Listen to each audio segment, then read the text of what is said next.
You're watching Talkin' Ducks, built by Parr Lumber. Talkin' Ducks is presented by Pacific Clear Vision Institute and Les Schwab Tire Centers.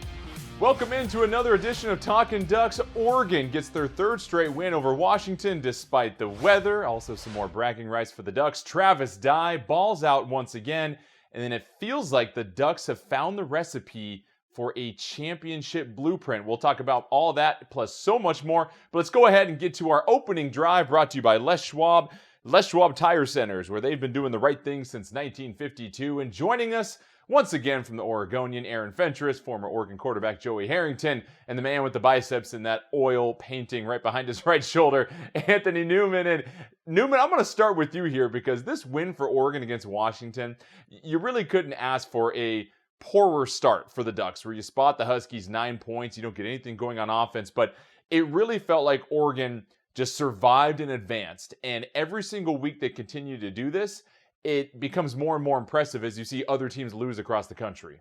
Well, I don't want to call it an ugly win, but it's a win that you deal with a lot of adversity. We're talking about weather conditions. I mean, that was terrible up there. It's hard to run your whole offense. You know, Joey throwing the football, receivers trying to catch the football, running backs trying to hold on to the football, guys, slipping out there. It was wet, trying to tackle somebody when their jersey's soaking wet. So you're dealing with those adverse situations. And then you don't start off too well. You're not playing your best game. And that's everyone. It's just not Anthony Brown. We see the quarterback position because he's on the spotlight. We see him in the center of the screen. But everybody was struggling a little bit. But that's how you fight through for 4 quarters and you finish strong. And that's, people say, you need to finish the game strong. You may start out sometimes kind of slow, but you got to finish strong. And Joey, you've been parts of games where you don't have the best start. You don't have the best first half. Being able to figure out a way to dominate this game. Are you saying that I didn't play well in the first half? That was a shot. Was that an underhanded dig? We've never had poor starts, Joey. You know all about poor starts. I mean, God, yes, I've got plenty of experience having terrible first halves and then coming back and winning games. And it still counts as a win, right? And I think Anthony, and not to interrupt what you were going to say, Jordan, but I am going to interrupt you because that was incredibly insulting, and I don't know that we're ever going to be friends again.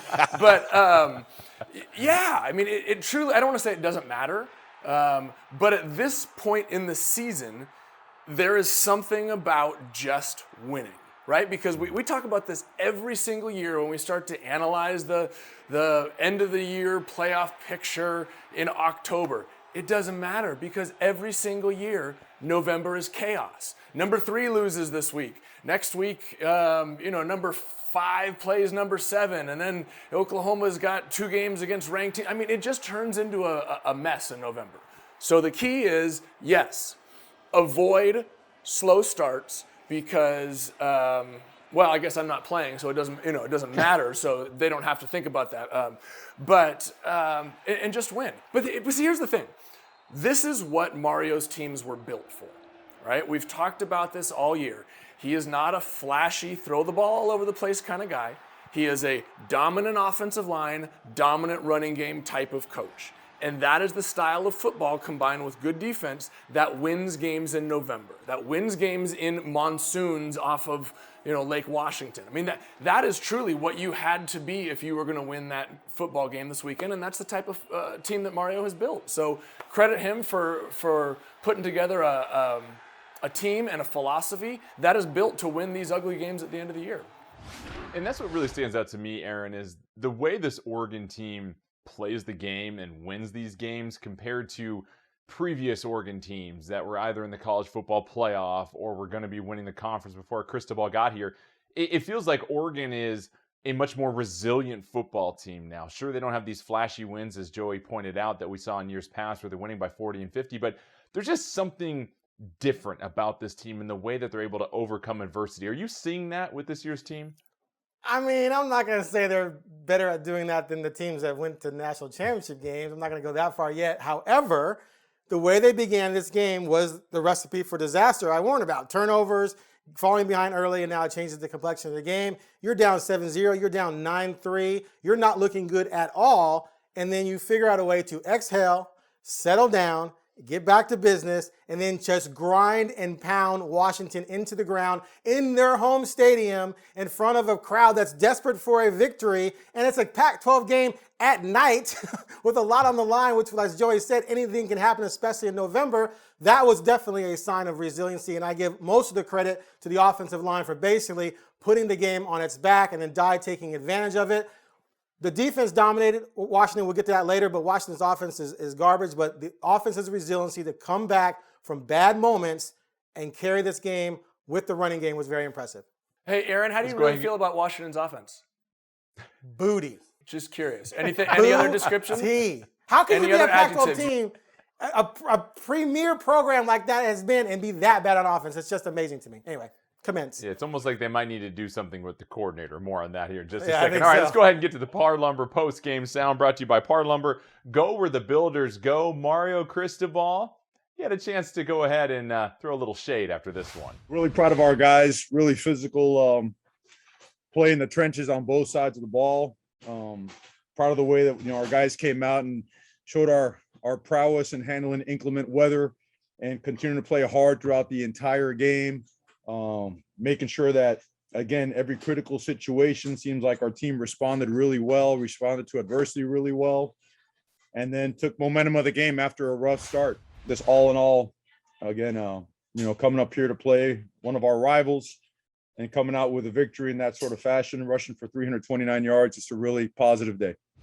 So there you have it, Mario Cristobal talking about how he really enjoyed this team's resiliency, very proud of how this team stepped up in the weather. And when you look at this rivalry here, Anthony, based upon some of the comments from Coach Lake earlier in the week, the fact that a couple years ago, Washington had dominated Oregon in back-to-back years. Now Oregon has won 3 straight. It feels like the rivalry is alive and well. Clearly, Oregon has been dominant, but you kind of love to see this stuff when the Ducks and Huskies play each other. Well, you have to be careful what you say. In the national stage here, when you say a few words that maybe you didn't mean, but they came out and they go against you, they work against you, and I don't think he had the football team to really do a whole lot of talking. That's the time to kind of just be quiet and try to go out there and have your team perform.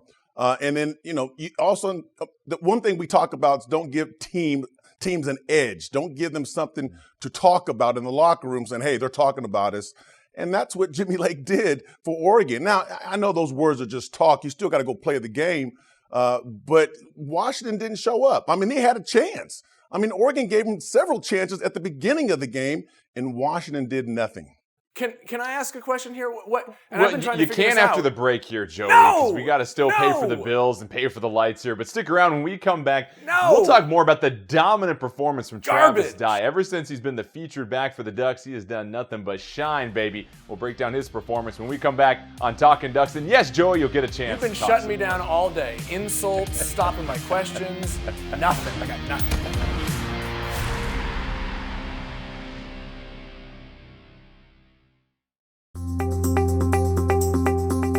Parr Lumber is committed to providing the best customer service. We provide personal service. We're problem solvers. We're positive and courteous. We're competent and professional. We are committed to delivering exceptional service every time. We're appreciative and we care. We are Parr Lumber. Hi there, it's Les Schwab Tires, reminding you that changing seasons can mean changing road conditions. Introducing the brand new Backcountry AT2 for a quieter ride with improved performance in wet conditions. Because when it comes to keeping your family safe, the right tires help you feel prepared for anything. Seriously, anything. Now save up to $130 when you buy Quadtrac tires with financing. Les Schwab Tires, doing the right thing since 1952. Being able to get LASIK gave me the opportunity to not worry about putting contacts in every day, and just kind of made my life a little easier. Pacific Clear Vision Institute was just incredible through my entire experience. The staff was very welcoming.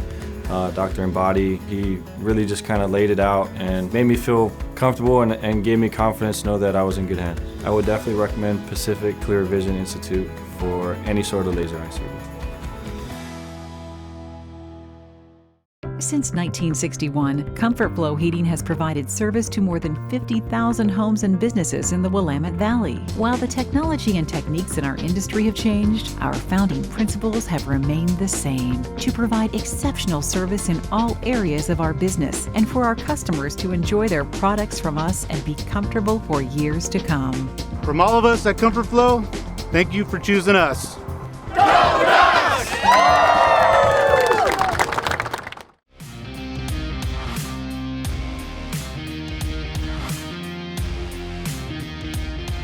You're watching Talkin' Ducks, built by Parr Lumber. Welcome back. It's time for a Thing of Beauty, presented by Dr. Lee B. Daniel and Aesthetic Plastic Surgery. Live beautiful. From the Washington 19, Brown on the RPO, hands it off to Dye.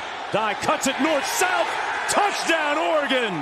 I seen George come around with the pull, and number 6 was, he was a little hesitant, and it was a nice setup that I gave him, and George, took care of business with him. And then I just saw AB run across my face, but he's always doing that though. He's always trying to make a block downfield, and it was just a beautiful play.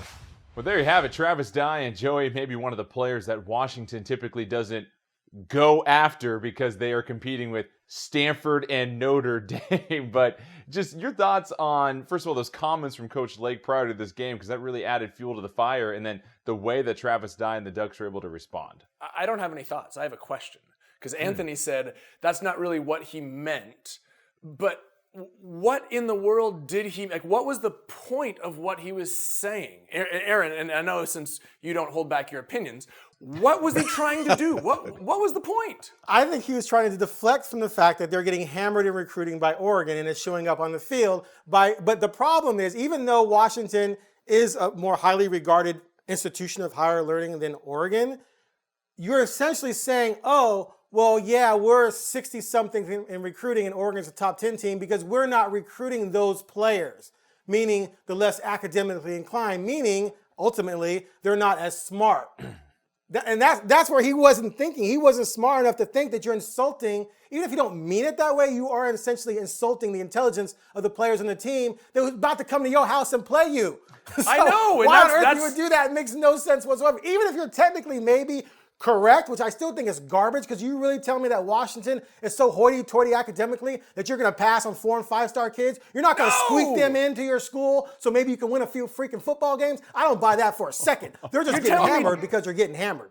You're telling me Don James was recruiting students geniuses, with academic only prowess? Geniuses. No! It makes no sense on any level. Team that shared the national title with Miami, those are all academic geniuses. Oh, God. Okay, moving on. He put his foot in his mouth. So regardless, Joey, it seemed like for a institution of such higher learning that Washington is, they really couldn't solve the Travis Dye problem that they were facing, especially in the second half of this one. He has absolutely shown everybody that he is a feature back. He's the type of guy you can rely on. Look, this is the guy that you need on your football team. He's the guy who is so talented and so confident in himself that he doesn't need to be the guy. He can play, he can be the complimentary back to C.J. Verdell. He can be the little brother to Troy Dye, the All-American. He can sit in somebody's shadow and not make a peep and not rock the boat, but contribute in any way he can. And then when he gets the opportunity, what does he do? He shows everybody that he's the best out there. That is exactly the type of guy that you need on your team. And he is the reason, well, I mean that in the offensive line, but he is the reason that they won this football game in Seattle, and he is going to be the reason why they continue to win in November. He is fantastic. And Aaron, to Joey's point, he's so good he doesn't even need gloves. And you were really asking this question when C.J. Verdell went down against Stanford, who would step up? Did you anticipate that Travis Dye would respond in this fashion like he has over the last handful of games where he has just been dominant since he's been the feature back? Well, I've always felt that Dye was right behind Verdell. I never felt like Verdell was way ahead of Dye. It was that the running game issues over the years being inconsistent usually came down to the offensive line. So I'm not surprised that Dye has rattled off individual runs. The question was, could he, at his size, carry the ball that many times, have that many touches over multiple weeks? We've never seen him do it, so you didn't really know. And he's shown so far, since Verdell went down, that he can handle it and not only handle it, but thrive later in games. What do backs always talk about? I get stronger as the game goes along. Most of the backs who said that, usually big physical backs who are pounding the opposition, so they wilt a little bit, you get stronger. This is a smaller guy who's basically essentially doing that same thing and then has the speed to pop those long ones. So he has absolutely been impressive. He was very impressive on Saturday, but again, it comes down to me mostly about the offensive line and their dominance. And in addition, Anthony, I feel like it's been a while since we've seen a back that's been this versatile because, yes, we're seeing the yards on the ground from Travis Dye, but he's also been one of Oregon's top receivers over the last couple of years. And when you look at all the great backs that Oregon has had, when you look at the ability to both run and catch, hard to find many more backs of the Ducks that have done a better job at doing both at such a high level. Well, now it's hard to defend this young man. And again, I want to say and talk about what Aaron just talked about. I was wrong. I had said that Travis Dye couldn't be the bell cow. He couldn't carry the ball that many times. I'm so wrong. I take my hat off to this young man. He is unbelievable. So strong. We always measure the football players by their size and how much they weigh. Not with this kid. You can't measure his heart. So he's incredible. But to defend him is tough because now you're looking at him as a running back in the backfield, and then all of a sudden he swings out. So if you have some kind of blitz on and you're blitzing an outside linebacker, well, now you have to blitz peel to go cover this guy, and now you don't get pressure on the quarterback, but yet you have a linebacker trying to cover a running back. That is tough for a defense. And then where does he line up? Does he motion out of the backfield? He motion in the backfield? If you don't know where he's at, he's going to hurt your defense. All right, let's go ahead and put things into focus. Brought to you by Pacific Clear Vision Institute, the official eye doctors and eye surgeons of the Oregon Ducks. And we take a look at Anthony Brown here. And Aaron, you talked about the rough start for the Ducks. It really wasn't the best day overall for Anthony Brown. You look at some of the decision-making, the weather, but what do you make about this? Because clearly this has been an up and down season for Brown at times. How do you evaluate him after this game against Washington? Washington's pass defense is no joke. The run defense is not very good at all, but the pass defense was giving up 5.2 yards per attempt. 5 touchdowns, I think, with 11 picks. Like, their pass defense is legit. So I'm not surprised that Brown's numbers came down dramatically from the Colorado game of all teams, right? And plus, the weather was not cooperating. It was raining. It was miserable out there, I'm sure, especially for him and the receivers. So there was a lot of issues going into that, but you still would have liked to see him play a little bit better. But he ran the ball well, and on Dye's touchdown, one of Dye's touchdowns, he handed him the ball and then sprinted out ahead of him and made a block to help Dye get into the end zone. So that was a nice play on his part. He did whatever he could do given the situation, but I do think it was still a sign that, okay, against a really good defense, there's still going to be maybe some iffiness from him. We'll see, but the weather was an issue. Yeah, let me jump in. Joey, what there. issues did you see from Brown in this game, especially in the first half? What's that? Was me? Yes. Yeah. What issues did I see? I saw poor decisions. I saw poor throws. That was the first quarter of Anthony Brown's. That was what he was doing in the first quarter. Interception that went back. Stared down the inside slant. He needs to be better, and he needs to do things differently. Weather was horrible. Windy, raining sideways. That's a difficult situation. But here's what I'll say, is that at that moment, down 9-3, after a quarter, you're on the road, it can go one of two ways, right? You can just continue to slide, you can continue to fall into the trap and have everything compound on itself, or you can dig yourself out. And dig yourself out in a way that might not necessarily be pretty or put up huge numbers, but dig yourself out for a win, and that's what he did. Right? He didn't go out and throw for 250 and 3 touchdowns. But from that first quarter, after that first quarter, when he made a couple poor reads and a couple poor decisions and a couple poor throws, he dug himself out. And that's what you like to see as your leaders do, right? Even when things aren't perfect, even when things, frankly, when things are really bad, because that was as bad a quarter as we've seen. But he dug his team out. And so give him credit for doing that. I don't know that if, you're going to bring this back to the conversation at the start of the season, putting Ty Thompson in. I don't know that a freshman on the road in the rain like that, raining sideways off the lake, would have had enough composure to do the little things needed to bring his team back and win. Exactly. Well said. All right, stick around when we come back. We'll break down one of the most impressive interceptions we have seen in recent memory as the Duck defense was dominant against the Huskies. We're just getting started on this edition of Talkin' Ducks.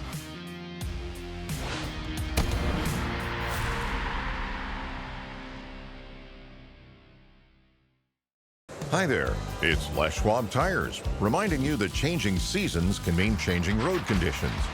Introducing the brand new Backcountry AT2 for a quieter ride with improved performance in wet conditions. Because when it comes to keeping your family safe, the right tires help you feel prepared for anything. Seriously, anything. Now save up to $130 when you buy Quatrac tires with financing. Les Schwab Tires, doing the right thing since 1952.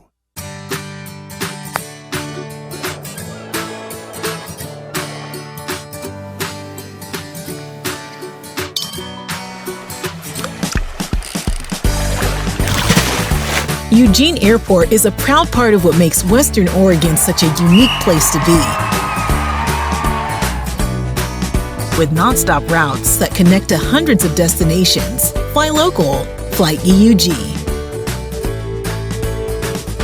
In the heart of the South Willamette Valley, just 12 miles southwest of Eugene, distinctive handcrafted wines are waiting for you at Silvan Ridge Winery. Silvan Ridge Wines bring unassuming, casual elegance to your homes, tables, and celebrations, and are best paired with the mainstays of a social gathering: good food, fond friends, and lively conversation. Discover our wines by visiting our tasting room. For a list of events or to plan your visit, go to sylvanridge.com. Proud partners of the Oregon Ducks. Parr Lumber is committed to providing the best customer service. We provide personal service. We're problem solvers. We're positive and courteous. We're competent and professional. We are committed to delivering exceptional service every time. We're appreciative and we care. We are Parr Lumber.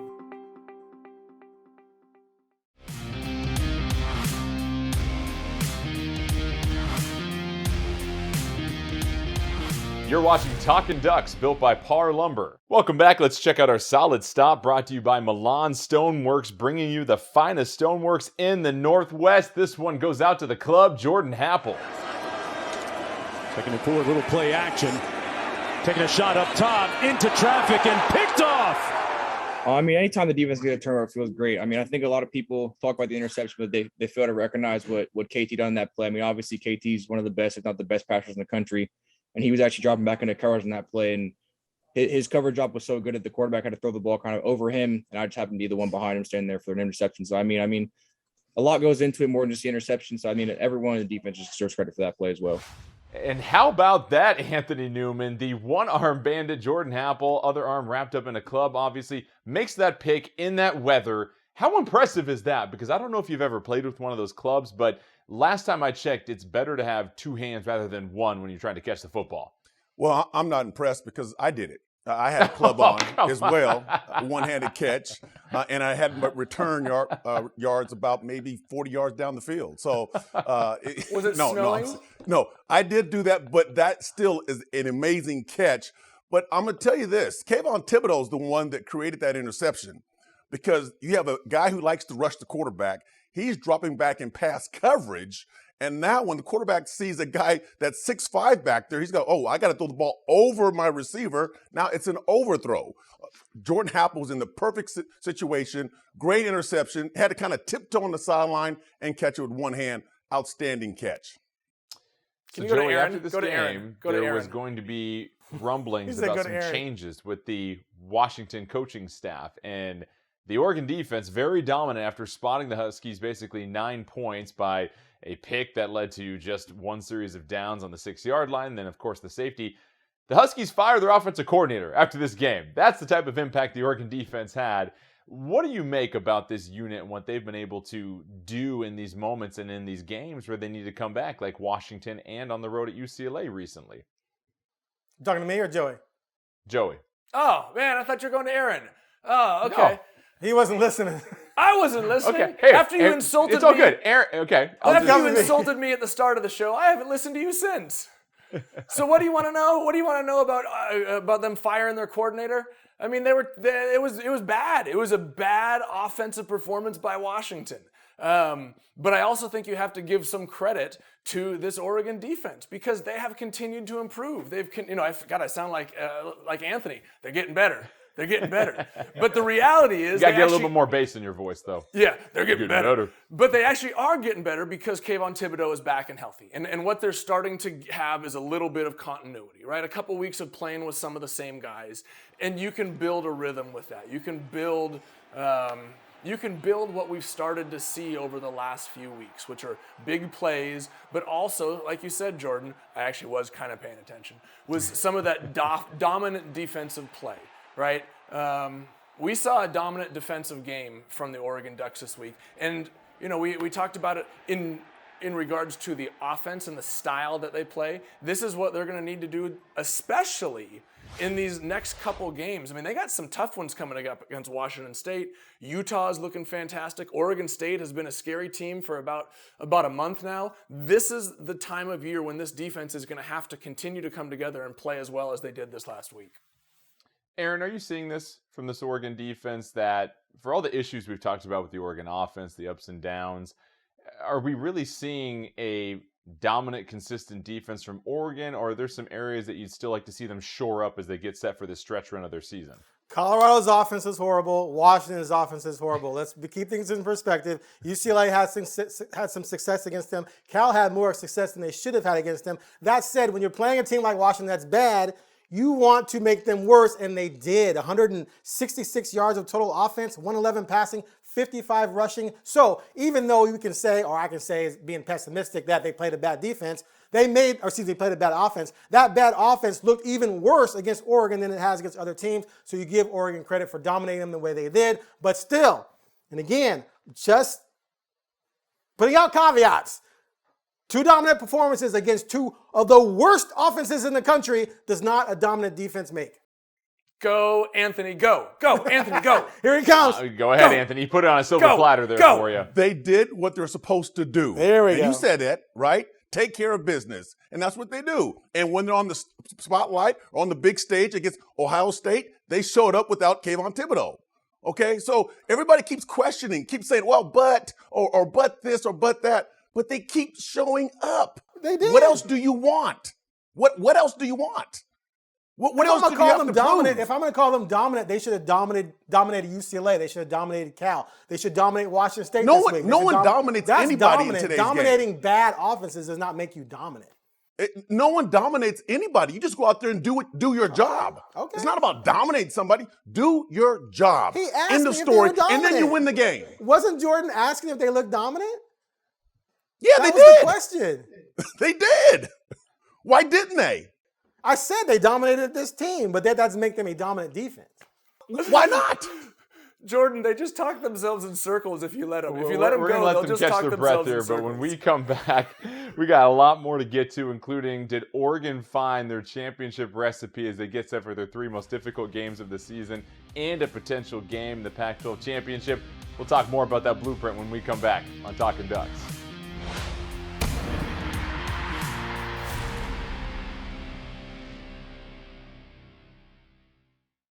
Hi there, it's Les Schwab Tires, reminding you that changing seasons can mean changing road conditions.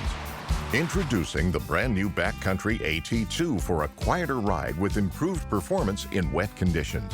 Because when it comes to keeping your family safe, the right tires help you feel prepared for anything. Seriously, anything. Now save up to $130 when you buy Quad-Track tires with financing. Les Schwab Tires, doing the right thing since 1952. Being able to get LASIK gave me the opportunity to not worry about putting contacts in every day, and just kind of made my life a little easier. Pacific Clear Vision Institute was just incredible through my entire experience. The staff was very welcoming. Dr. Embody, he really just kind of laid it out and made me feel comfortable and gave me confidence to know that I was in good hands. I would definitely recommend Pacific Clear Vision Institute for any sort of laser eye surgery.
You're watching Talkin' Ducks, built by Parr Lumber.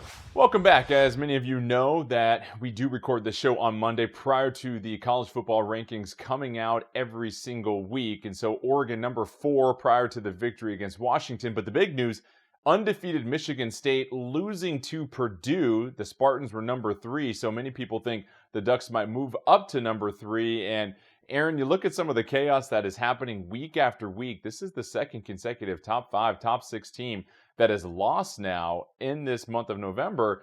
For Oregon, do you think they move up to number 3, or do you think they stay pretty solid at number 4 because it wasn't a dominant, I know that's kind of the trigger word of the day here, Anthony, dominant win against Washington? Well, Ohio State right behind them wasn't dominant either against Nebraska. So yes, I do think Oregon moves up. But this was further proof of what Joe and I were talking about, and we used to talk about this back in the old school Talking Ducks, is that it's November, man. A bunch of stuff is going to happen. So worrying too much about anything doesn't really matter. Wake Forest lost. So there's still a lot of football to be played. I still think, because Michigan State now has a loss, but they're going to play Ohio State. If Michigan State beats Ohio State and Ohio State loses, et cetera, et cetera, et cetera, I still think Michigan State could probably move ahead of Oregon because Oregon doesn't have very many good games ahead of them that are going to look sexy in the box score because they don't play any more. Well, I think they might play Utah slightly ranked maybe. But anyway, the point is there's still a lot of things that have to happen. And for Oregon to stay where it's going to be, I still think they need some impressive big blowout wins over some decent teams because Ohio State and/or Michigan and/or Michigan State are all going to have better opportunities to grab bigger wins down the road. And Oklahoma. Oklahoma, yeah. Oklahoma was undefeated. And Iowa State and Oklahoma State. Yep. Well, and I think that's the biggest question, Joey. You've got that trifecta of teams in the Big Ten that all need to play each other. Michigan State, Michigan, Ohio State are all going to play each other before the season wraps up. So they'll knock each other out unless one of them emerges from those 3 games undefeated. And then Oklahoma behind Oregon. For the Ducks, do you care about 3 or 4? Or is it just, hey, we just want to maybe be in the conversation? What is the goal for Oregon at this point? Because can you ignore the fact that you are sitting at the table in the top 4? Okay, I'm going to ask you some questions here. Can you control... Yes. I get to answer questions for once. I love it. Can you control, Jordan, what Oklahoma does next week? Say that one more time. Can you... See, I'm not the only one who ignores people here. Can you control what Oklahoma does next week? No, not legally. The Oregon Ducks control what Michigan State does next week? Jordan's a super villain. Not legally. Not legally, yes. Just win.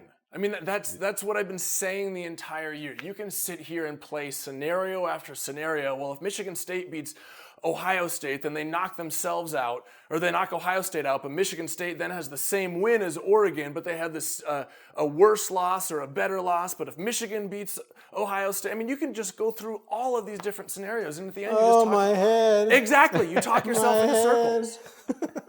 The fact is that Oregon is going to be, and I won't say penalized, but they are going to be looked down upon in comparison to the Big Ten 3, who are going to play each other and then play either Iowa or Wisconsin potentially in the Big Ten championship game. Oklahoma has 3 games left, 2 of which are against top 25 teams. I don't know if Iowa State Baylor and Oklahoma State, yeah. Yeah, I don't know if Iowa State worked their way back in, now, but they were ranked. Oregon has 3 games and potentially a Pac-12 championship game against teams none of which are ranked. And so that is going to affect them at the end of the year. But that's not necessarily on them as it is on the rest of the conference. We've talked about this before. The Pac-12 is pretty smelly right now. They are, and that is what may come back to bite Oregon. But can you control any of it? No. The only thing they can control is blow some teams out. Blow out Washington State, blow out Utah, blow out Oregon State, and then blow out Arizona State in the Pac-12 title game. That's the only thing you really can control because that at least will look better in the end. Just win. All right, just win. Just win. And for that on Anthony, let's get to the hot topic brought to you by Comfort Flow Heating, the HVAC industry leader in Western Oregon since 1961. Now, Anthony, you know this, about a half decade ago, I came down to Dallas. We had some good food at your auntie's house, and she had the right recipe. Where I'm going with this is that same recipe that she had for the sweet potatoes. Does Oregon have the right recipe now? What we saw in the second half against Washington, heavy dose of running, dominant defense, and limiting really what Anthony Brown needs to do for this team. Is that the blueprint, or is the blueprint more so Anthony Brown stretching the ball down the field a little bit more than he has been? What do you see as that recipe for Oregon? Well, if I'm the coach, I'm looking at this football team and I'm saying, okay, they know how to deal with adversity, okay? And they're dealing with weather conditions. Did a great job, okay? Another thing, they run the football very well. They got a great offensive line that runs the football, so you have to stop the running game of Oregon.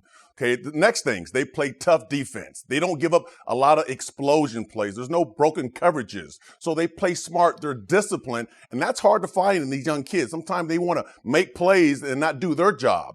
Okay, and then they got some receivers that can make some big plays down the field. So when you put all that together, that's what you want in a football team. And the biggest thing is it's all about the next play. It's all about the next game. And that's what we see with this football team. They make some mistakes. Yes, they're human. They're going to make mistakes throughout the game. It's 4 quarters of football.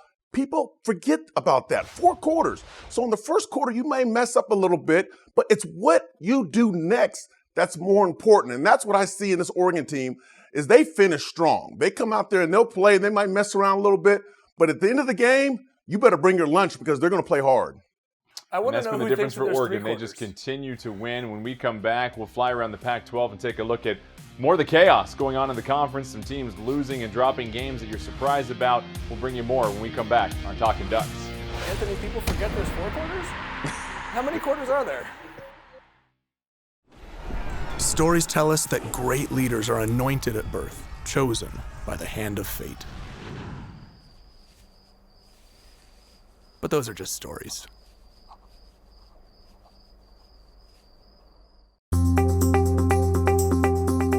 Parr Lumber is committed to providing the best customer service. We provide personal service. We're problem solvers. We're positive and courteous. We're competent and professional. We are committed to delivering exceptional service every time. We're appreciative and we care. We are Parr Lumber. Hi there, it's Les Schwab Tires, reminding you that changing seasons can mean changing road conditions. Introducing the brand new Backcountry AT2 for a quieter ride with improved performance in wet conditions. Because when it comes to keeping your family safe, the right tires help you feel prepared for anything. Seriously, anything. Now save up to $130 when you buy Quad-Track tires with financing. Les Schwab Tires, doing the right thing since 1952. Sometimes, leadership is scary. But so is regret.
You're watching Talkin' Ducks, built by Parr Lumber. Welcome back. Let's buckle up and fly around the Pac-12 courtesy of Eugene Airport. Fly easy, fly EUG. And Aaron, what is going on with the Utah Utes? They blow out Stanford, and the Cardinal, after knocking off Oregon, haven't been that impressive. But does this game say more about Utah or more about Stanford? And how concerned are you about Oregon's road game at Utah here in a couple of weeks? This has become easily the scariest game on the schedule for Oregon.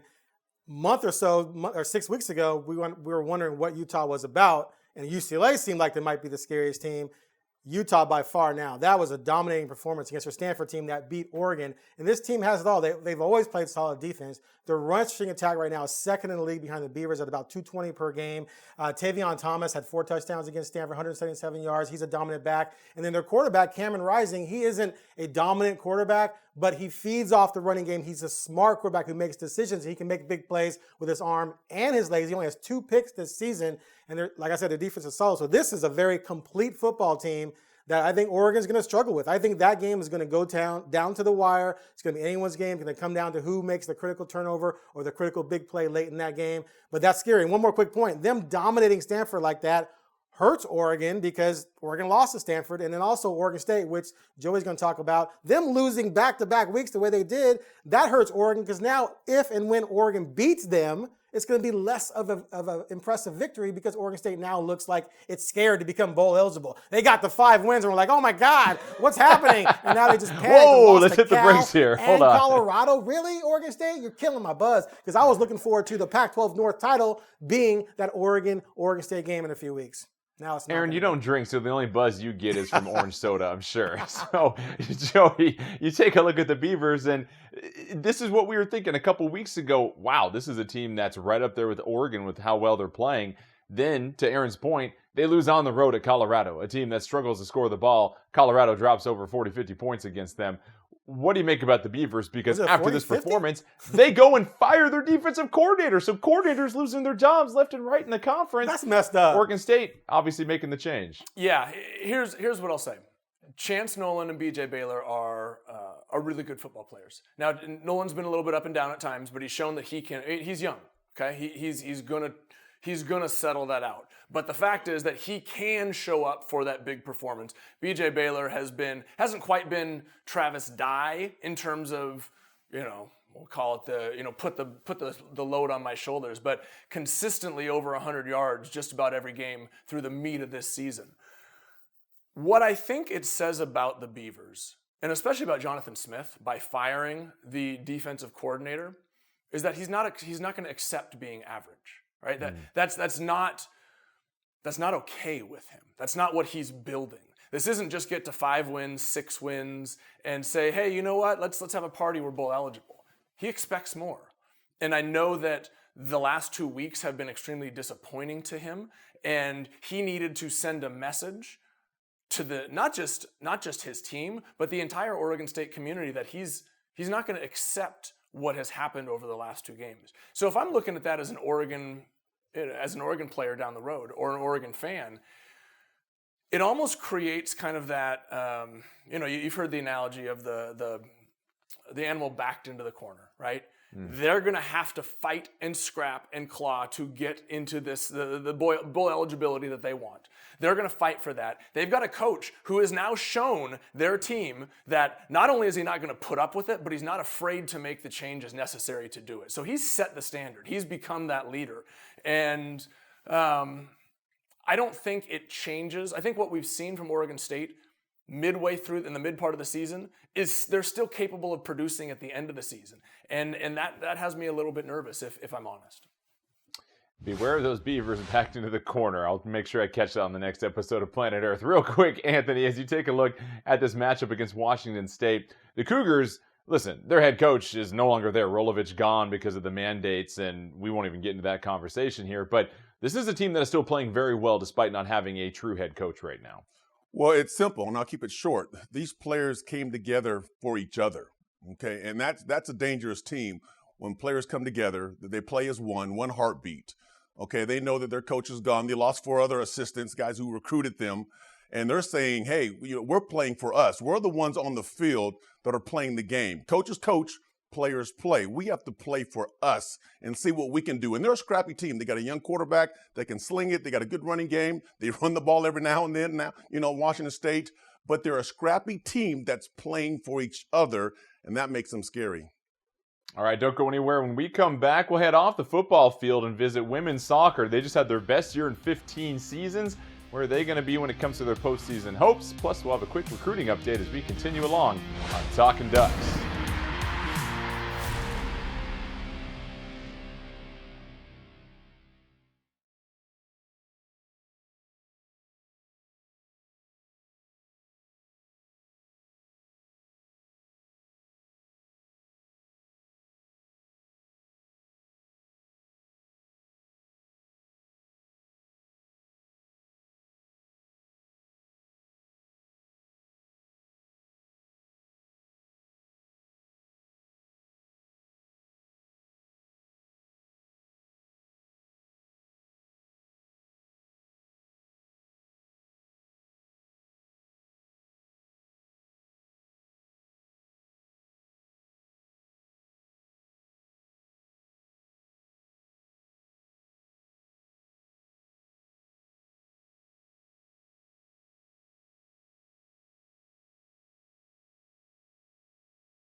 You're watching Talkin' Ducks, built by Parr Lumber. Welcome back. It's time for some excellence off the football field, presented by Ferguson Wellman. Ferguson Wellman taking a disciplined approach to investing. Well, despite putting together their finest season in program history, the Oregon women's soccer team shut out from the NCAA tournament. Hard to believe after this team put together such an impressive resume this year. However, we applaud what they did this season. For more on a look back at this year, here's head coach Graham Abel. Yeah, I mean, listen, obviously disappointed. You know, when we start the season, that's our ultimate aim. Yeah, is to play in the postseason. You know, we felt as though we were there or thereabouts. I think probably, you know, like we said, one of the last teams out. You know, we didn't probably that 10th win would have tipped us over the edge, but. You know, we can't take away from what this team's accomplished again in terms of moving our program forward in such a short space of time, coming off of a year with the pandemic, you know, playing back-to-back seasons and a lot of positives still. Obviously, the ultimate goal wasn't met, but still a lot of good things to take away from a solid year. You know, I was confident that I thought we'd get in, to be honest with you, and.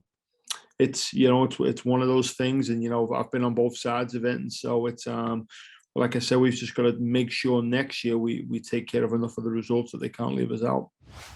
All right, don't go anywhere. When we come back, we'll go ahead and have a toast to Oregon special teams and give you our thoughts on the Ducks matchup against the Cougs in Austin Stadium.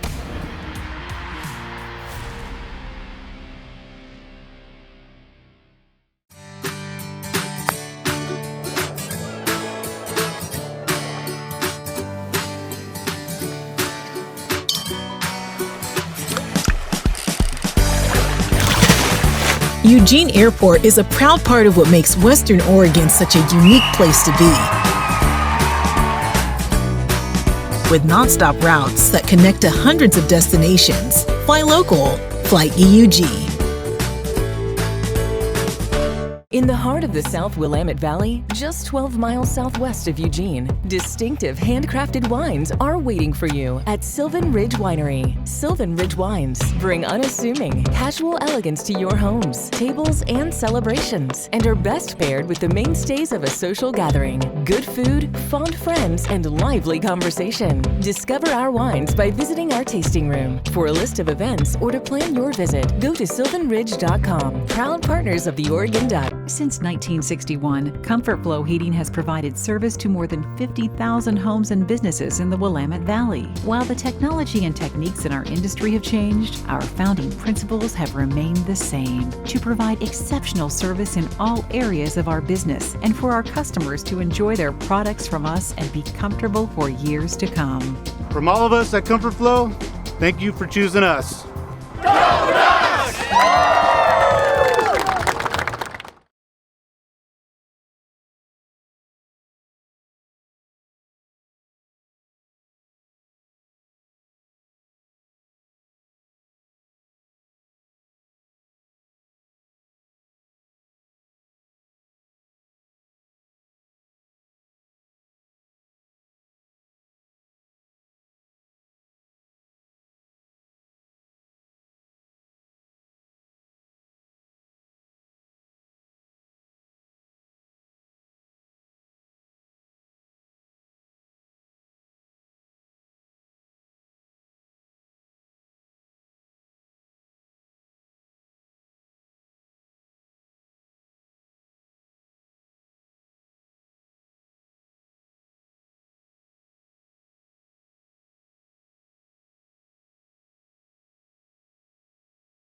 You're watching Talkin' Ducks, built by Parr Lumber. Welcome back. Let's raise a glass and have a toast, brought to you by Silvan Ridge Winery, proud partners of the Oregon Ducks. And we are toasting to Camden Lewis, now a perfect 9 for 9 after drilling a 46-yarder in harsh conditions up north. And Anthony, let's start with you. I know you always love to brag about specialists. You got to love this for Oregon. I mean, how many years did we do this show where Oregon was a kick or two away from getting to the national championship game? Now they have arguably one of their most reliable kickers in recent history with this season that Lewis is putting together. Don't be dissing Aiden Schneider. What? Wait. So don't be dissing Aiden Schneider. Go ahead. No, I don't know why Aiden Schneider went to Grant. I don't know why we're making a big deal out of this. I mean, kickers need to kick. Do their job. Do your job. Kick the ball through the uprights. No, I'm just kidding. No. Camden Lewis is doing a great job of kicking the ball. And, talk about kicking the ball in bad weather conditions. You got to give him some props. He's doing a great job. He's very consistent. That's what you want in a kicker. Let's be consistent. He's doing a great job of doing that. I got one thing real quick. Anthony, I could make sure I could schedule a kickoff between you and Camden sometime in the offseason. I can't kick. No. What if a kicker one day? What if a kicker one day said to a DB, "Just guard your man. You got one job." You crack him over the head. Anyway, real quick. As a freshman, he struggled, 9 for 14, but he had the game winner against Washington State, right? But he was a freshman. Now he's a grown man. He's probably old enough to drink legally. He's in his third year, and he's coming to his own. Kickers have to be given time to mature and grow as well. He has. Good for him. Good job. All right, let's go ahead and hit Victory Road, presented by Capital Toyota in Salem. Your way on the Parkway.